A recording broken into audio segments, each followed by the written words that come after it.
Hi, hello everyone. My name is Evelyn Dionne. I'm a PhD candidate in industrial relations at Laval in Quebec City. And today I'm going to present to you about the conflicts arising from the actions and policies against climate change in the labor movement.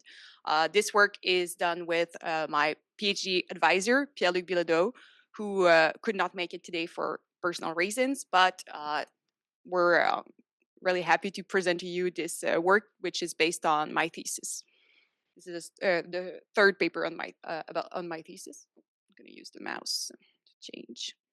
So first of all, today we want to talk about interunion conflicts because we often have a lot of research about conflicts arising between unions and employers, or between unions and non-for-profit organization, or with states. But we often seem to talk about unions like this homogeneous actor, while it is not at all an homogeneous actor. And here we're taking the example of one sector with four unions and 5 unions, sorry, with 5 unions, and within the same sector, within the same province, to illustrate different union conflicts that are arising from climate change.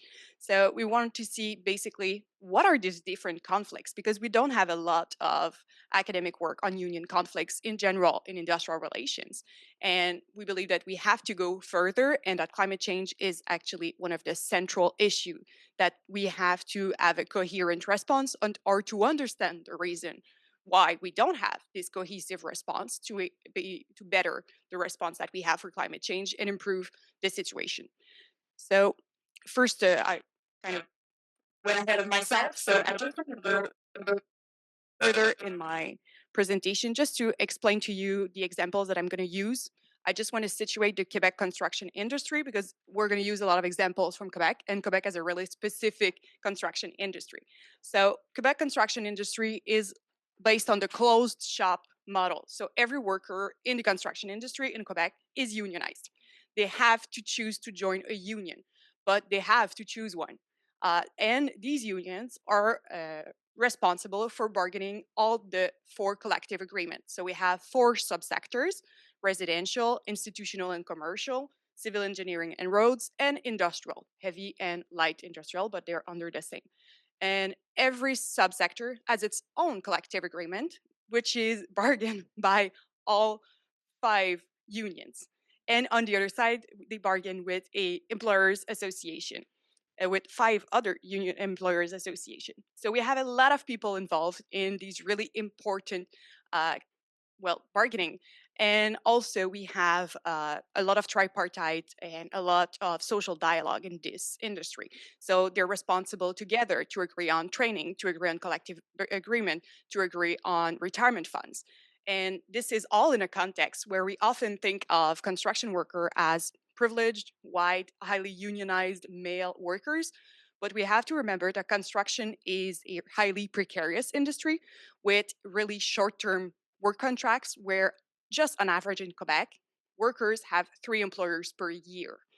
So this is a highly precarious situation where it's harder for unions to defend some workers that are always changing, with a lot of accidents and a lot of risks, and always looking for work. So based on this more specific context, I'm going to present to you a typology of union conflicts that we want to offer right now. And based on it, we're going to build on climate change and how it fits in this.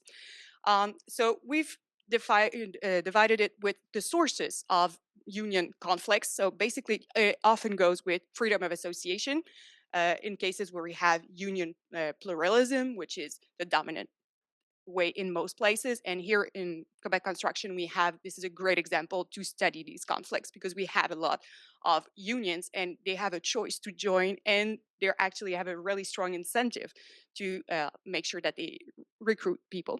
Same for the nature of the construction activity. As I explained a bit earlier, we have really skilled labor with intermittent work, with high fluctuation, a lot of investment from the government too. So this is a really centered centered industry. And then we have a lot of division on a geographical and professional level, because workers in regions are historically not represented by the same workers in Montreal, for example. And people in highly skilled mechanical trades are not represented by the same workers that are the laborers historically. But now we have in Quebec some trades that do represent all of these trades together, since we have three industrial-based union.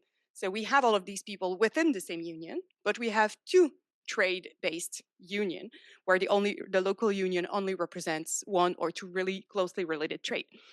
Um, and then we have the diversity of union identities and ideologies. So, what are our priorities? What do we want to do? Do we want a social movement unionism? Do we want to do a business unionism? This has been the source of how they usually emerged and have another union and another union. And of course, economic insecurity and labor protectionism. So, based on these issues that I've kind of risen around, we've offered some types. So first, with some examples, union rating and competing organizing. So if you have the same pool of potential member, of course, you're going to have a really strong incentive to make sure that more member are in that organization. So what we see is a lot of really strong competition, and historically in the construction industry, this has been a really violent competition. So we've had a lot of conflicts and a lot of gatekeeping, of having workers who have the choice on paper to join a union. But if you're of a certain trade, you have to join a certain union because otherwise you're not going to work. So this is one of the issues we're having with the other types, which is hiring and mobility, because historically they were responsible for hiring. This has led to some conflicts, and one investigation commission, the Lesage Commission in 2005, because there were some issues about unions saying if you want to have a couple of workers of a certain trade, you're going to have to hire our members, and another union saying no, you're going to have to hire our local members re uh, to restart a Gaspesia paper mill. And so we had some construction workers against some local workers, and we're seeing this also in the West, within the pipeline industries and refineries, with local refinery workers versus trade workers. So this is a common dynamics of internal and external union conflicts. And same thing with well, issues in bargaining, collective bargaining. As I said, they have to negotiate together in order to make sure that they're able to vote for the collective agreement per subsector. So historically, they had to represent together, the members had to represent of the unions had to represent more than 50% plus one. So only, for example, two highly representative unions could adopt collective agreements that three other unions were not in agreement with. But this has been changed recently in order to balance out these smaller unions with these bigger unions. And now it has to be three out of five unions, independently of their size. So this has to be, this isn't perfect, but it's a bit more balanced and takes out the representative aspect, which has risen some other issues because we're saying there's less representative maybe of what members would like. But and same in political positioning. We see a lot of conflicts within the same unions, for example, and within different levels of unions. Of course, we see that depending on the sector you're working at, you're not going to be interested in the same elements. Your members are not going to have the same priorities, same environment. And if you are a confederation regrouping people from different branches, you're going to have a lot of competing interests and a lot of people who are not necessarily understanding each other's uh, interests. Same for agenda conflicts. We had a big conflicts in Quebec about the hiring halls. So, do we want trade unions to be able to be responsible of the placement or not? This has been now banned in Quebec.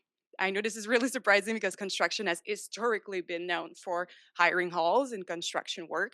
But right now they have the permission to refer workers, but they cannot act as typical hiring hall, because we had so many trade unions that were really strong and keeping all the work for some workers. And this has been major issues in the freedom of association of workers not actually having the choice to join a certain union in order to work. So now, if we apply it to climate change, what happens? So here we use the construction industry with a qualitative analysis.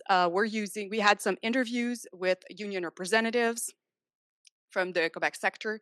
We did a documentary data analysis with all public websites, union websites, information bulletins, and we used court decisions on jurisdictional disputes between 99 and 2022. These are open access because we have some specific jurisdiction issues that we have in the construction between the trades. If you want to know, for example, if a specific tasks fall under a certain trade or another one, the unions can actually deposit a complaint and say, I want to represent to make a complaint that this specific task was assigned to another trade, but it has to be assigned to my members. So we have to go to a committee on the court on a subsector, and these lead to these decisions that will define which trade as a right to this work, or is it no trade, no specific trade as a right to this work, and it could be a laborer.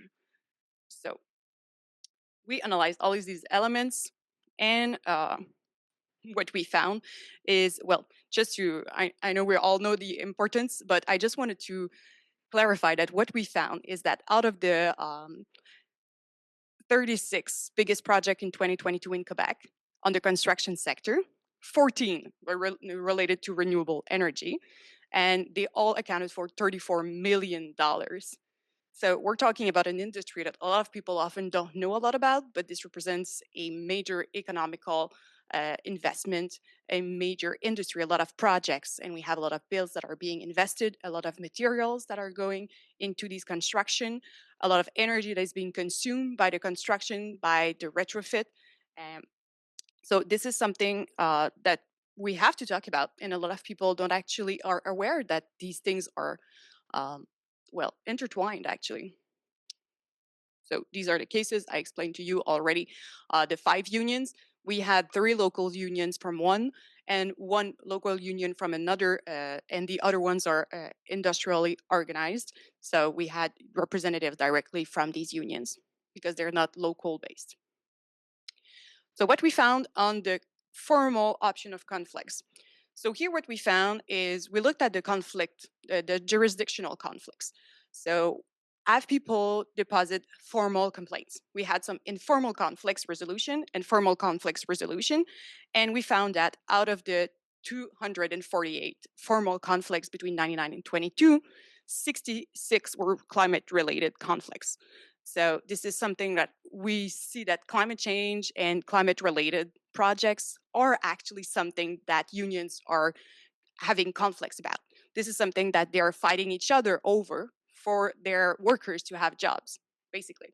So what we're seeing here is that the unions can be, well, initiator, respondent, or interested party.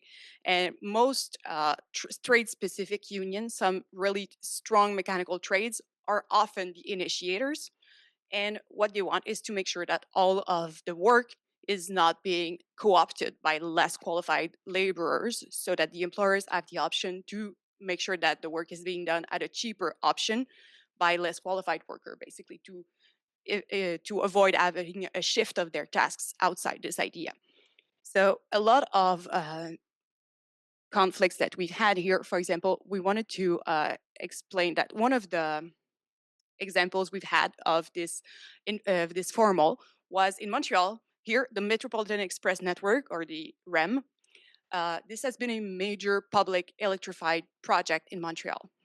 And every trade union wanted a piece of it because this is a long-term, highly paid project, which is everything that the construction is not known for. It's a short-term industry. So here we have a big, important work with a lot of investment, with a lot of working hours for a long time, guaranteed. So of course, everybody wanted to have a big piece of it. So we had a lot of unions that were not necessarily working on some tasks that applied for demarcation conflicts to have the court assign a couple of tasks to them. And then this has been a major jurisdictional conflict in construction in the last years because everybody wanted to have a little piece of it. And some unions were just kicked back by the court. Some had some gains and some had different conclusions that they would have wished. But what we saw is a good example here of how an investment in public transport can actually really easily bring unions fighting against each other. once they need to have a more stable job, once they're seeing this opportunity. And this will affect the way that they're positioning themselves in general in supporting these projects or not. On an informal level, we see the wind turbines and solar panel in Quebec. So unions co-opted these jobs, and they are built by contractual workers. Compared to the United States, the less unionized and less quality and less paid jobs. But how they did that was by avoiding to make sure that one trade has the jurisdiction and agreeing amongst themselves that they want to make sure that they can each have a piece of it instead of going to the court, which would risk the court saying that the laborers could do it. So we have different ways of dealing with this potential conflicts of unions agreeing between them or opposing themselves depending on how they perceive it. So this is a work in progress and I have a lot to say, but I will be cut off shortly. So if you have any questions, don't hesitate to ask or see me later. Thank you.